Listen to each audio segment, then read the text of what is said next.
Ayan. Ito nga pala guys yung in-order nating clipper sa Lazada guys. So, titingnan natin kung maganda nga ito kasi worth of 1,500.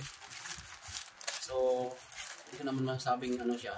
Sa pinaka-branded ng clipper na alam ko na binibili ng tatay ko is Wall hair clipper. So, ito parang made in Chekwa yata ito, China. Uy! So, parang mas maganda. Naman. Paano ito? Tanggalin mo yung plastic. Nag-iisang binata na walang tigil sa pagpapagupit. Every week. So, maganda din naman siya. Pero Dapat patubin mo naman. Model NG119. 119. Okay. Ako na yun. So, meron pala siya mga angkol at mga ante na meron nga pala, mga angkol. Pakita mo yung sa gilid na. Yung ano nito ay worth of 799, parang alam ko, or 800. Pero ito yung pinili ko. Ito yung pinili ko guys. Kasi alam ko,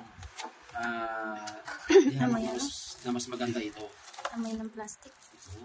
Ay, kulang. Kaya nga, sabi ko siya. Pero alam ko napakaganda nito, mother. Ako na mismo magsasabi. Buksan mo muna lahat.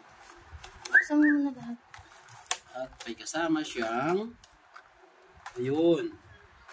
Pero ito guys, ito, napakaganda nito. Kahit ikaw na humawak, mother, napakaganda niyan. Mabigat, di ba? Tignan mo muna yung laman. Kompleto naman siya, kompleto siya. Kompleto yan. Yung mga, ano yan. Yan. Yung saksakan. Ito, ano niya to charger niya to eh. Ano yung rechargeable? Rechargeable yan. So guys, testing natin, kung ito ay gagana. Wow! Yung charging niya. Subukan mo yung charge ko. Yung charging. Ganda na ito, mother.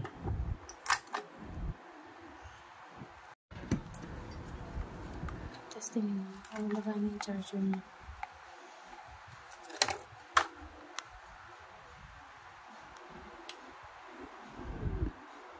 Magana ka agad?